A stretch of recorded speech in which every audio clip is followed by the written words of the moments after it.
साथियों, इतिहास में यदि आपको डर लगता है ना, तो उस डर को खत्म करने के लिए आ चुकी है 20 मिनट सब कवर वाली क्लास। ये वो क्लास है जिसमें आपको इतिहास में प्राचीन भारत, मध्य भारत और आधुनिक भारत के मिलेंगे 150 से भी ज्यादा सवाल। आपको सुनकर बड़ा अच्छा लगेगा। इन सवालों में पिछली बार भी जो परीक्षाएं हुई हैं उनमें बढ़िया नंबर आए थे बच्चों के। बस उसी को ध्यान में रखकर बिना किसी देरी के शुरू करते हैं और पहले ही प्रश्न से आप सभी लोग बिल्कुल एकदम तांडव काट दीजिए। सबसे पहला आप सभी के सामने प्रश्न है, इतिहास का जनक किसे माना जाता है? इतिहास का जनक हेरोडोटस को माना जाता है। इनकी एक किताब भी है जिसका नाम आप सभी ने सुना होगा, हिस्टोरिका। वास्तव में ये पता है कहां के रहने वाले थे? ये यूनान के रहने वाले थे। ये कभी भारत नहीं आए, लेकिन उन्होंने भारत के बारे में विवरण दिए थे। अगला सवाल देखो, कह रहा है मेगास्थनीज की किताब इंडिका है। आप सभी लोगों ने पढ़ा होगा। मेगास्थनीज 305 बीसी के करीब हमारे भारत की यात्रा पर आए थे और इन्होंने चंद्रगुप्त मौर्य के दरबार में, सभी को याद होगा, सेवाएं दी थी। तो ये चंद्रगुप्त मौर्य के दरबार में साथियों आप सभी को याद रखना उपस्थित मिलेंगे। सिंधु घाटी सभ्यता का प्रमुख बंदरगाह इनमें से कौन सा है? तो लोथल आप सभी को सिंधु घाटी सभ्यता का बंदरगाह मिल जाएगा। ये किस राज्य में है? तो गुजरात में है। एक बात आपसे कहनी है, देखो मैं जानता हूं कि इतने कम समय में पूरा इतिहास रिवाइज करना शायद आपके लिए कठिन होगा, लेकिन इस वीडियो के माध्यम से आपको इतिहास का इतना बढ़िया कंटेंट मिल जाएगा, मजा आ जाएगी। मैं इस बात के लिए आपसे ये नहीं कह सकता कि 100% इससे फंस जाएगा, लेकिन आप खुद भी सोचिए, अगर आप इतना बढ़िया कंटेंट पढ़ते हैं तो सवालों को आप कहां से उठाएंगे? तो एग्जामिनर को एकदम गेस करते हैं जबरदस्त कंटेंट के साथ और शुरू करते हैं अगले सवाल से। हड़प्पा सभ्यता इनमें से किस नदी पर स्थित मानी जाती है? तो हड़प्पा जो शहर है ये रावी नदी के किनारे है। 1921 में इसकी खोज जो है वो दयाराम साहनी ने की थी। किसने की थी भाई? तो दयाराम साहनी ने इसकी खोज जो है वो की थी। अगला सवाल देखो, कह रहा है भारत का सबसे प्राचीनतम वेद इनमें से कौन सा है? 4 वेद थे। सबसे पहले आप सभी को ऋग्वेद मिलेगा, जिसका संकलन 1500 बीसी में हम सभी लोग जानते हैं अंबाला के पास किया गया था। अगला सवाल देखो, गायत्री मंत्र ऋग्वेद में आपको मिलेगा। ऋग्वेद का 3रा मंडल जो है उसी में आपको मिलेगा। इसका संकलन करने का काम जो है वो किसने किया था? यानी इसको लिखने का काम जो है वो ऋषि विश्वामित्र ने किया था। आप सभी को याद रखना है, ये सूर्य देव आप सभी को याद होगा, जिनको हम सभी लोग सविता बोलते हैं, उन्हीं को समर्पित है। फटाफट याद कर लो। अगला सवाल देखो, क्वेश्चन नंबर आपके सामने 7 है। जैन धर्म के प्रथम तीर्थंकर कौन थे? ये यूपी ट्रिपलएससी पेट में पूछा गया सवाल था और उसमें ऋषभ देव की जगह आदिनाथ दे दिया गया था। याद करो। और एक प्रश्न इनके लिए और याद रखना कि इनका जो प्रतीक चिन्ह था ऋषभ देव जी का वो था वृषभ, जिसको बैल कहते हैं। फटाफट याद करना। अगला सवाल देखो, जैन धर्म के 24 तीर्थंकरों में अंतिम तीर्थंकर महावीर स्वामी थे। यह सभी को याद रखना होगा। इनका जो प्रतीक चिन्ह है सिंह है और इन्होंने ब्रह्मचर्य को दिया था, हम सभी को याद रहेगा। अगला सवाल देखो 9 नंबर, महावीर स्वामी की मृत्यु जो है वो पावापुरी में हुई थी। हम सभी को याद रखना होगा। महावीर स्वामी जो हैं इनका जब जन्म आप पढ़ने जाओगे तो सबको याद रखना होगा भाई कब हुआ था? तो 540 में इनका जन्म जो है वो साथियों हुआ था। अगर मृत्यु की बात करें तो 468 बीसी में इनकी मृत्यु आप सभी को मिल जाएगी। 10वां नंबर सवाल, बौद्ध धर्म के संस्थापक महात्मा बुद्ध कहे जाते हैं, जिनका जन्म 563 बीसी में आप सभी को याद रखना होगा नेपाल के लुम्बिनी तराई में हुआ था। याद है आपको? और इनके जन्म का जो प्रतीक है वो साथियों कमल का फूल कहा जाता है। अच्छा देखो, कमल के फूल से कैसे ट्रिक बन रही है, क्योंकि जो लुम्बिनी नेपाल की तराई क्षेत्र था, तराई में पानी होता है और पानी में कमल खिलता है, हालांकि कीचड़ में खिलता है, लेकिन इससे आप अनुमान लगा सकते हो। अगर हम बात करें गौतम बुद्ध की साथियों मृत्यु के बारे में, तो माना जाता है कि 483 बीसी में इनका मृत्यु जो है वो हो गई थी। अब देखो दोनों में आप सभी लोगों को एक चीज और मिलेगी कि इनका पूरा जीवन काल कितने साल का था? 80 साल का। गौतम बुद्ध को ज्ञान की प्राप्ति कहां पर हुई थी? तो बोध गया में हुई थी। गृह त्याग जब इन्होंने कर दिया तो उसके 6 साल बाद इनको ज्ञान की प्राप्ति हुई थी। गृह त्याग के 6 साल बाद। 12 नंबर क्वेश्चन, गौतम बुद्ध ने अपना पहला उपदेश जो है वो सारनाथ में दिया था। हम सभी को पता है 5 उन ब्राह्मणों को दिया था जो साथियों मगधाओं के रहने वाले थे। शुरुआत में इनके मित्र ही थे वो। त्रिपिटक इनमें से किस धर्म से जुड़े हुए हैं? बौद्ध धर्म से हैं। आप सभी को याद रखना होगा। इनमें सुत्त पिटक आता है जो बौद्ध धर्म के महात्मा बुद्ध के उपदेशों को दिखाता है, यानी इसमें उपदेश दिए गए हैं। अगर विनय पिटक की बात करें तो महात्मा बुद्ध के द्वारा बनाए गए बौद्ध धर्म के नियम और कानूनों का विषय है। और तीसरा पिटक अभिधम्म पिटक है, जिसमें आप सभी लोगों को बौद्ध धर्म के साथियों दर्शन के बारे में यानी फिलॉसफी के बारे में बताया गया है। अगला देखो क्वेश्चन नंबर आपके सामने 14, मौर्य साम्राज्य की स्थापना चंद्रगुप्त मौर्य ने। 322 बीसी में की थी, घनानंद नाम के नंद वंश के राजा की हत्या करके। अगला देखो, कह रहा अर्थशास्त्र नामक पुस्तक के लेखक चाणक्य या कौटिल्य हैं। इनको विष्णुगुप्त के नाम से भी जाना जाता है। हम सभी लोगों को याद रखना होगा, ये जो किताब है इसका विषय साथियों पॉलिटी है, यानी राजनीति या कह सकते हो कानून से जुड़ी हुई है। चंद्रगुप्त मौर्य के दरबार में आने वाला यूनानी राजदूत मेगास्थनीज था। इसे सेलुकस निकेटार ने भेजा था, यानी ये सेलुकस का राजदूत बनकर हमारे भारत में आया था। बोलो याद रहेगा, आप सेलुकस के बारे में पढ़ेंगे। साथियों, मेरे भारत का कोई भी हमलावर इतिहास नहीं और हमारे पास किसी का मुट्ठी भर आकाश नहीं। जिन्ना ने गांधी जी से जो भी मांगा सम्मान दिया, भारत माता का बंटवारा सहकर पाकिस्तान दिया, लेकिन कुछ दिन में ही सब भूल गए आप, समझ में आया, और हमारे देश पे हमला कर दिया था। हालांकि सेलुकस ने भी आक्रमण किया था लेकिन वो हार गया था। साथियों 17 नंबर क्वेश्चन, सांची का स्तूप किसने बनवाया था? अशोक का है, हम सभी को याद रखना होगा। और अशोक ने बौद्ध भिक्षु से प्रभावित होकर बौद्ध धर्म ग्रहण किया था, तो ये सभी को याद रखना होगा। उपगुप्त के साथ में साथियों इन्होंने किया था।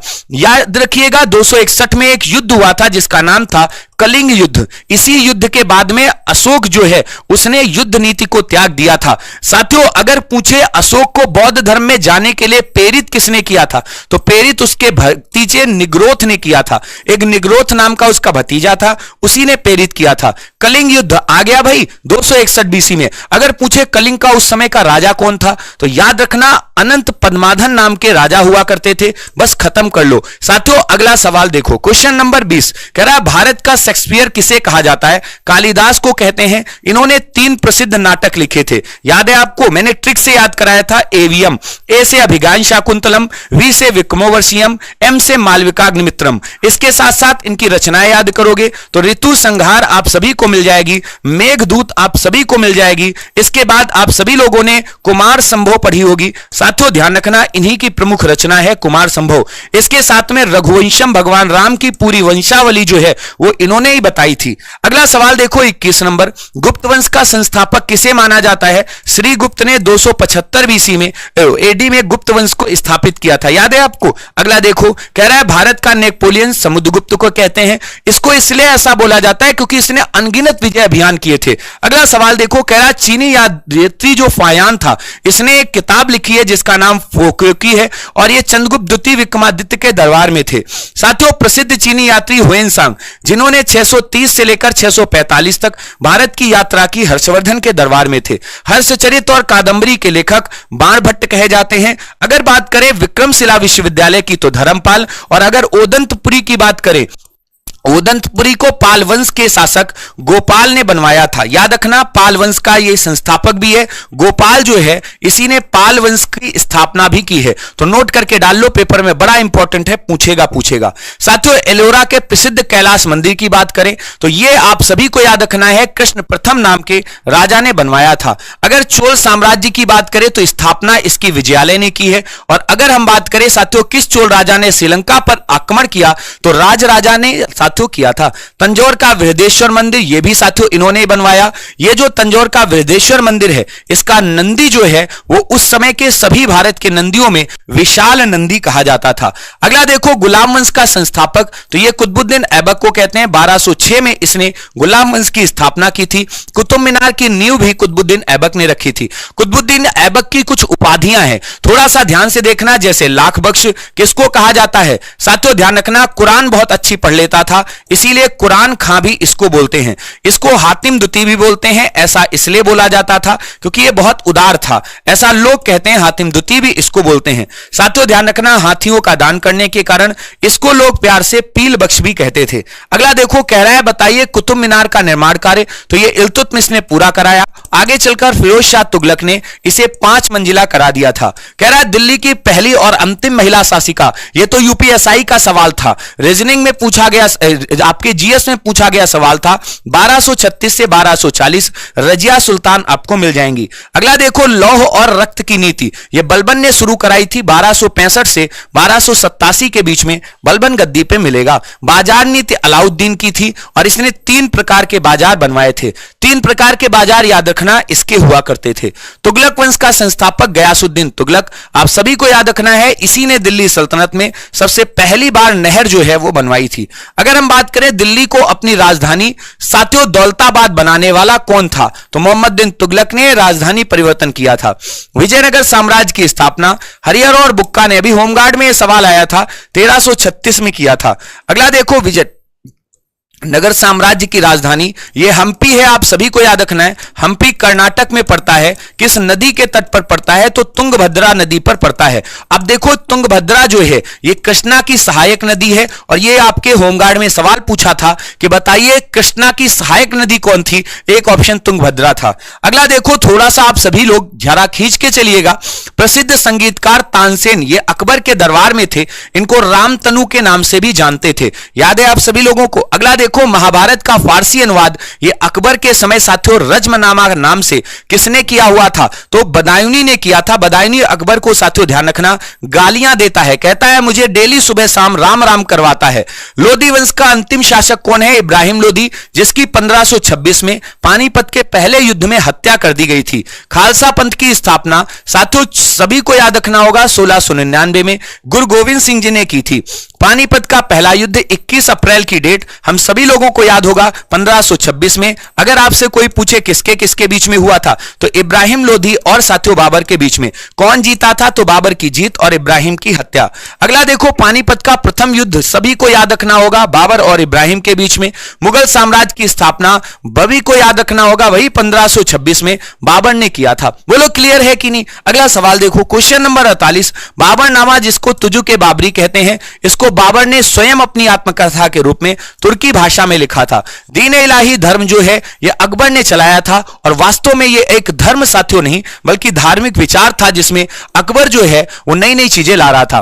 बुलंद दरवाजे का निर्माण किसने कराया, ये अकबर ने कराया था। हम सभी को याद रखना होगा कि यह निर्माण उसने गुजरात विजय की खुशी में कराया था, याद है आपको। अगला देखो, क्वेश्चन नंबर 51, हुमायूं नामा की रचना गुलबदन बेगम ने की थी। यह गुलबदन बेगम बाबर की बेटी हुआ करती थी, तो साथियों ध्यान रखना डॉटर ऑफ बाबर, या बेटी किसकी थी, तो बाबर की। अगला देखो, किसके बारे में पूछ रहा है, चौसा युद्ध के बारे में। सभी को याद रखना होगा इस युद्ध में 1539 में हुमायूं ने शेरशाह के साथ युद्ध लड़ा था, जिसमें शेरशाह की साथियों जीत और हुमायूं की हार हो गई थी।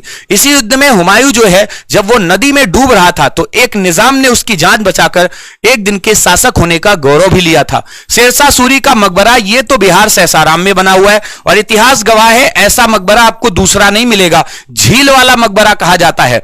तो ध्यान रखना। अगला सवाल देखो, कह रहा है जीटी रोड का निर्माण, ये तो सभी को याद होगा सड़क-ए आजम के नाम से शेरशाह सूरी के समय साथियों जानी जाती थी, और ये सड़क-ए आजम शेरशाह सूरी ने ही बनवाया था। बताइए हल्दी घाटी का युद्ध, ये सबको याद होगा भाई कब हुआ था, 1576। एक तरफ आपको अकबर के सेनापति मान सिंह मिलेंगे, और दूसरी तरफ महाराणा प्रताप जो हैं वो साथियों मिल जाएंगे। जीत किसकी हुई थी, अकबर के सेनापति मान सिंह की। महाराणा प्रताप जो है भील जनजाति के साथ आगे बढ़ गए थे।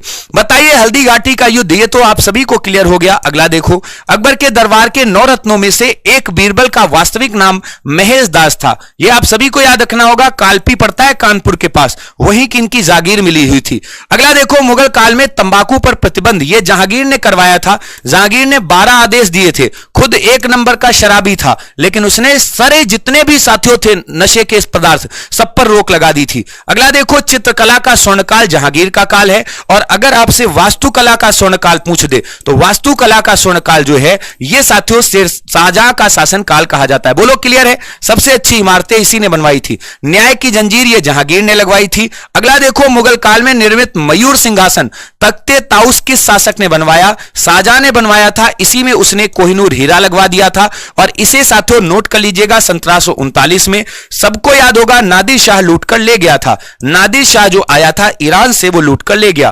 ताजमहल का मुख्य वास्तुकार उस्ताद अहमद लाहौरी थे। शाहजहां के बचपन का नाम खुर्रम, जबकि जहांगीर के बचपन का नाम सलीम हुआ करता था। याद है जहांगीर को क्या बोलते थे, सलीम बोलते थे, सलीम। और अगर अकबर का नाम पूछ दे बचपन का क्या था, तो जलालुद्दीन बोलते थे, जिसको जलाल कह सकते हो। अगला सवाल देखो, कह रहा है किस मुगल शासक को जिंदा पीर कहा जाता था, तो औरंगजेब को कहते थे। थोड़ा सा स्पीड ज्यादा है क्योंकि सवाल अपने पास ज्यादा है। बीबी का मकबरा जिसको मिनी ताज कहते हैं, या ताजमहल की इसको नकली रचना भी कहा जाता है। ताजमहल की नकली रचना या काला ताज भी कह देते हैं। यह औरंगाबाद में है, औरंगजेब के एक बेटे आजम ने बनवाया था। यह आप सभी को याद रखना होगा। अगला देखो, किस गुरु ने औरंगजेब से मृत्युदंड प्राप्त किया था या किस गुरु को औरंगजेब ने मृत्युदंड दिया था? सिखों के नवे गुरु गुरु तेग बहादुर। शिवाजी का राज्याभिषेक जो है यह 1674 में रायगढ़ के दुर्ग में किया गया था। अगला सवाल, शिवाजी के मंत्रिमंडल को क्या कहा जाता था? अष्टप्रधान, और इसमें सबसे प्रमुख जो था पद वो पेशवा को कहते थे। कह रहा है अष्टदिग्गज किसके दरबार में? कृष्णदेवराय के दरबार में थे। आप सभी लोगों ने पढ़ा होगा जो इनके दरबार के लोग थे वो तेलुगु भाषा को बहुत प्रमोट करते थे। अगला सवाल देखो, कह रहा है बताइए इनमें से लाल किले का निर्माण किसने करवाया? तो शाहजहां ने करवाया था। कह रहा है बताइए अमीर खुसरो जो हैं वो किसके दरबार में रहते थे? अलाउद्दीन खिलजी के दरबार में रहते थे। यूपी पुलिस में पूछा गया सवाल कि बताइए इनका जन्म जो है वो कहां पर हुआ था? तो 1253 में कासगंज के पास इनका जन्म जो है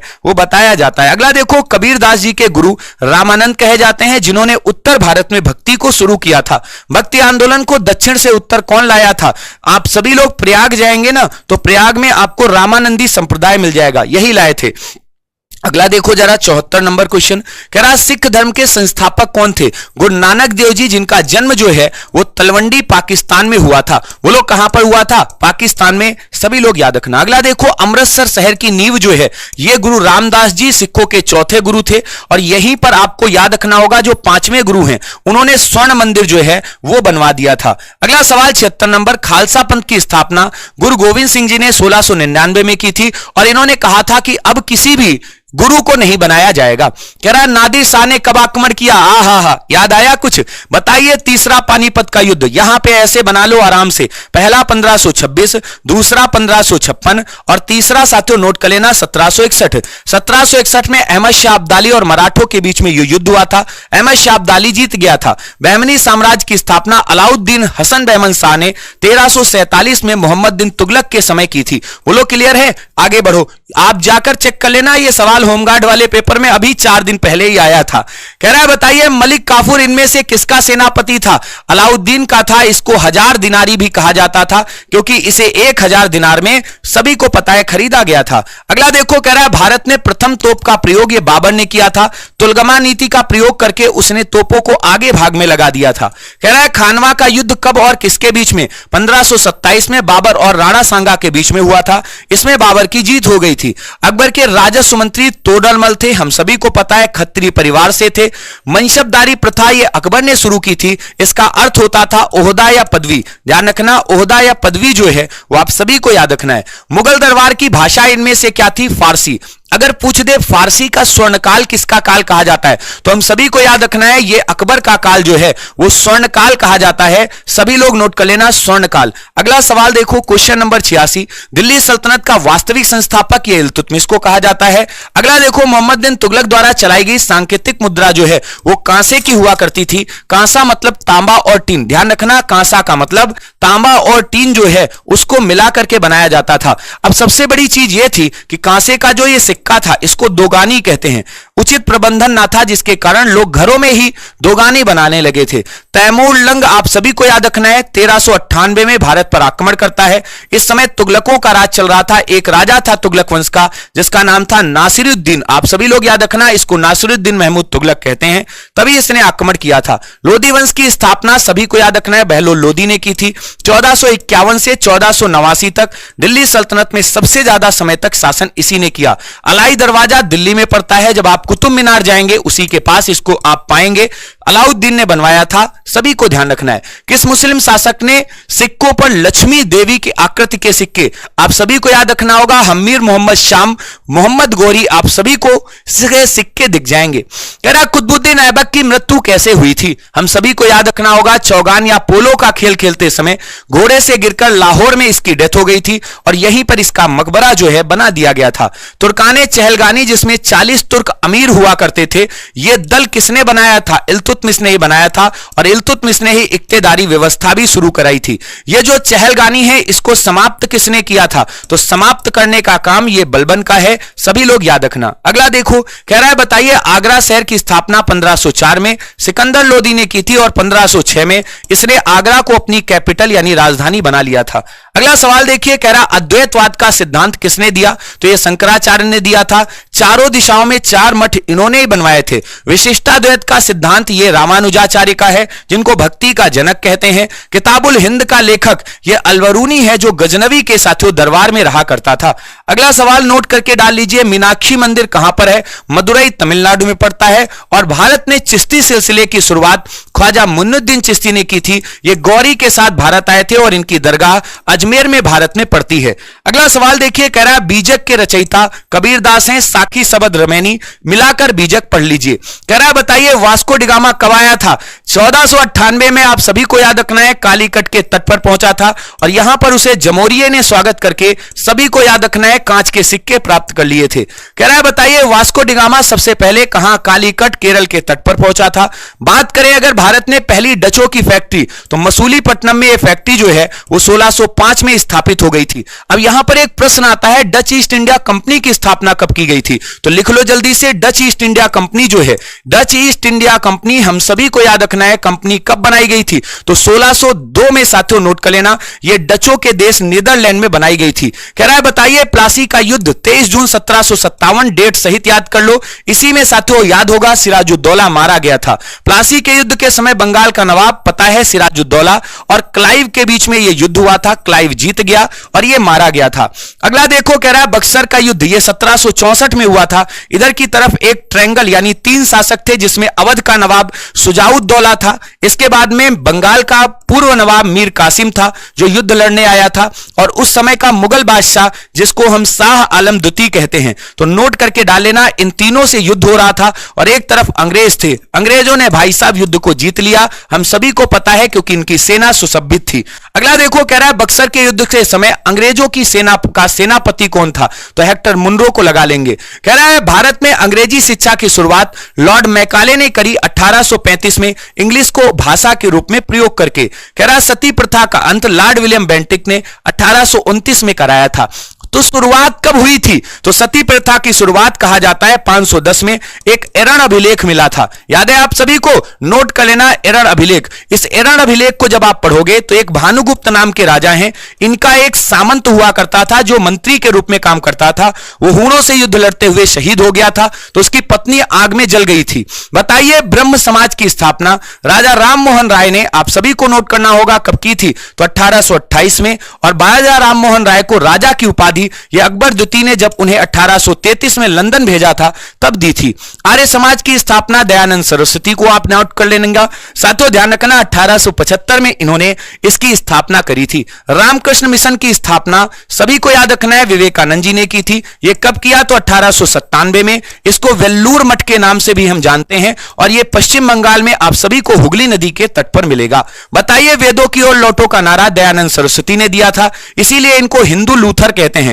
याद रखना है इनको हिंदू लूथर क्यों कहते हैं? क्योंकि जो लूथर था उसने नारा दिया था बाइबल की ओर लौटो। अगला सवाल देखो, कह रहा है 1857 की क्रांति मेरठ से शुरू हुई थी और पहली घटना 10 मई को मेरठ में ही हुई थी। 1857 के विद्रोह के समय आपको कैनिंग वायसराय मिल जाएगा, जिसका शासन काल जो है 1856 से 1862 के बीच में मिलेगा। अगला सवाल देखो, 1857 के जो हमारे कारण है उनमें तात्कालिक क्या था? चर्बी वाले कारतूस। अंग्रेज बड़े चालाक थे, इन्होंने भारत में ना बनाकर ये कारतूस वुलीच लंदन में बनाया था। तो एक प्रश्न पूछा जाता है ये कारतूस कहां बनते थे? तो वुलीच लंदन में बनते थे। मंगल पांडे बैरकपुर छावनी के सैनिक हुआ करते थे। 1857 में लखनऊ का नेतृत्व बेगम हजरत महल ने किया था, जिनको महक परी के नाम से जानते हैं, हम सभी को याद रखना होगा। 1857 के विद्रोह का इनमें से कानपुर में नेतृत्व नाना शाह पेशवा और तात्या तोपे ने किया था। नाना शाह पेशवा जो थे इनको धोंधू पंथ के नाम से भी हम सभी लोग जानते हैं। अगला सवाल देखिए, कानपुर में भारतीय राष्ट्रीय कांग्रेस की स्थापना कब हुई थी? 1885 में। और इसका पहला अध्यक्ष जो है वो किसे बनाया गया था? तो WC बनर्जी को आप याद रखना। और सबसे बड़ी बात की ये अभी होमगार्ड में सवाल भी पूछा गया था।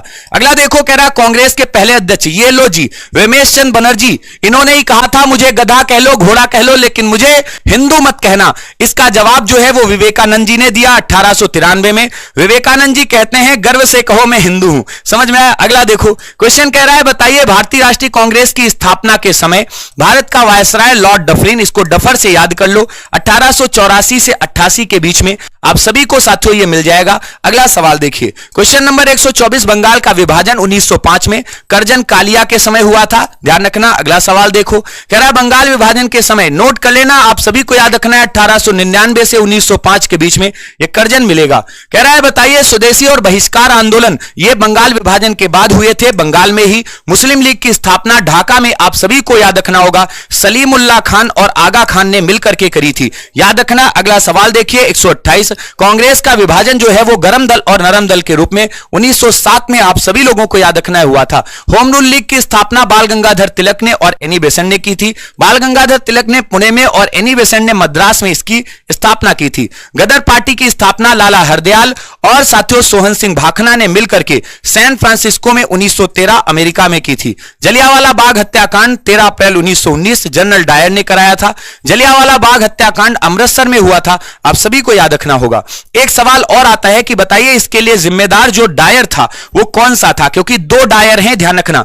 एक तो आप सभी को माइकल ओ डायर मिलेगा, ध्यान रखना, माइकल ओ डायर मिलेगा। ये उस समय पूरे पंजाब का लेफ्टिनेंट था। ऊधम सिंह ने इसी को मारा था, तो ऊधम सिंह ने इसी की हत्या जो है वो 1940 में लंदन में कर दी थी। लेकिन जो रेजिनाल्ड डायर था ना, इसको नोट कर लेना, गोली चलाने का काम इसी ने किया था। तो जो जलियांवाला बाग कांड में गोली चलाई थी वो रेजिनाल्ड डायर ने चलाई थी, ध्यान रखना। जलियांवाला बाग कांड में गोली चलाने का आदेश जो है वो जनरल डायर ने, लेकिन ये रेजिनाल्ड डायर है, ध्यान रखना। जलियांवाला बाग कांड के विरोध में कैसर ए हिंद की उपाधि महात्मा गांधी ने त्यागी थी और खिलाफत आंदोलन का प्रमुख नेता अली बंधु हैं, हम सभी को याद रखना है, शौकत और मोहम्मद अली। 1919 में आप सभी याद रखेंगे। असहयोग आंदोलन 1920 में सभी को याद रखना है, गांधी जी का है। चौरी चौरा उत्तर प्रदेश के गोरखपुर में 1922 में। साइमन कमीशन 1928 में भारत आया था, जबकि 1927 में इसका गठन हुआ था। बताइए पूर्ण स्वराज की मांग कांग्रेस के किस अधिवेशन में? जवाहरलाल नेहरू की अध्यक्षता में 1929 में लाहौर अधिवेशन में। सविनय अवज्ञा आंदोलन की शुरुआत 1930 में की गई थी। और अगला सवाल है बताइए नमक सत्याग्रह दांडी मार्च, तो ये 12 मार्च 1930 को साथियों आप सभी लोग याद रखना। कह रहा है बताइए गांधी और इरविन के बीच में समझौता 1931 में किया गया था दिल्ली में। कह रहा है बताइए इनमें से द्वितीय गोलमेज सम्मेलन में भाग किसने किसने लिया? तो महात्मा गांधी को आप सभी लोग याद रखना। करो या मरो का नारा 1942 में गांधी जी ने ही दिया था। और बात करें भारत छोड़ो का आंदोलन की, तो इसको आप सभी लोग याद रखना, 8 अगस्त 1942 को हुआ था। 9 अगस्त को ऑपरेशन जीरो आवर चालू कर दिया गया था, तो इसको आप नोट कर लीजिएगा। जीरो आवर के तहत बड़े नेताओं को जेल में बंद किया गया था। तुम मुझे खून दो मैं तुम्हें आजादी सुभाष चंद्र बोस का नारा है, और दिल्ली चलो का भी इन्हीं का नारा है। आजाद हिंद फौज कैप्टन मोहन सिंह के दिमाग की उपज थी, बाद में इसे आईएनए के रूप में सुभाष चंद्र बोस ने साथियों बना दिया था। फॉरवर्ड ब्लॉक की स्थापना सुभाष चंद्र बोस ने कांग्रेस से इस्तीफा देकर 1939 में किया था। और कैबिनेट मिशन भारत कब आया? तो 1946 में, आप सभी को याद रखना होगा। इसमें पैट्रिक लॉरेंस जो है वो अध्यक्ष था, आप सभी को याद रखना है, लॉरेंस जो है वो अध्यक्ष था। एबी अलेक्जेंडर और स्टेफर्ड किप्स अन्य सदस्य थे।